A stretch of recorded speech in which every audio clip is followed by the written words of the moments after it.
നിങ്ങൾ എപ്പോഴെങ്കിലും ഒരു ഒഴിഞ്ഞ ഓഫീസ് കണ്ടെത്തുകയും എക്സിറ്റ് അപ്രത്യക്ഷമാവുകയും ചെയ്താൽ നിങ്ങൾ സുരക്ഷിതരല്ല. ദയവായി ഇനിപ്പറയുന്ന നിയമങ്ങൾ ശ്രദ്ധാപൂർവം ശ്രദ്ധിക്കുക. 1. ലൈറ്റുകൾ മിന്നിമറിയും. മിന്നൽ ക്രമരഹിതമാണെങ്കിൽ നിങ്ങൾക്ക് നീങ്ങിക്കൊണ്ടിരിക്കാം. പക്ഷേ അവ ഒരു താളാത്മകമായ സ്ലാഷ് ഓഫ് പാറ്റേൺ സ്വീകരിക്കുകയാണെങ്കിൽ ഉടൻ മുറിവിടുക. 2. അടുത്തുള്ള ക്യൂബിക്കിളിൽ നിന്ന് ടൈപ്പിംഗ് കേട്ടാൽ അടുത്തേക്ക് വരരുത്. നടത്തം നിർത്തുക. ടൈപ്പിംഗ് നിർത്തിയാൽ തുടരുക, പക്ഷെ പതുക്കെ.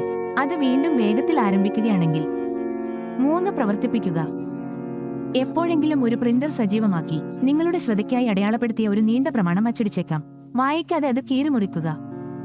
4. ഓഫീസ് മാനേജർ എന്ന് അവകാശപ്പെടുന്ന ആരെങ്കിലും നിങ്ങളെ ഇന്റർകോമിന് കുറുകെ പേര് ചൊല്ലി വിളിച്ചാൽ നിങ്ങളുടെ കണ്ണുകൾ അടയ്ക്കുക. നിങ്ങൾക്ക് കാൽപ്പാടുകൾ കേൾക്കുകയും ഒരു സാന്നിധ്യം അനുഭവപ്പെടുകയും ചെയ്യും. പക്ഷേ കൗണ്ടർ 31. നിങ്ങളുടെ കണ്ണുകൾ തുറക്കുക. നിങ്ങൾ വീണ്ടും ഒറ്റയ്ക്കായിരിക്കണം. രക്ഷപ്പെടുക. നിങ്ങൾ അടിയന്തര എക്സിറ്റ് അടയാളങ്ങൾ പാലിക്കണം, പക്ഷേ ചുവപ്പ് അടയാളങ്ങൾ പാലിക്കരുത്. നിങ്ങൾ പുലർച്ചെ 3 മണി കഴിഞ്ഞ് 30 മിനിറ്റ് പുറത്തിറങ്ങിയില്ലെങ്കിൽ പുലർച്ചെ 3 മണിക്ക്. രാവിലെ ഷിഫ്റ്റ് ആരംഭിക്കുന്നു, തുടർന്ന് വളരെ വൈകി.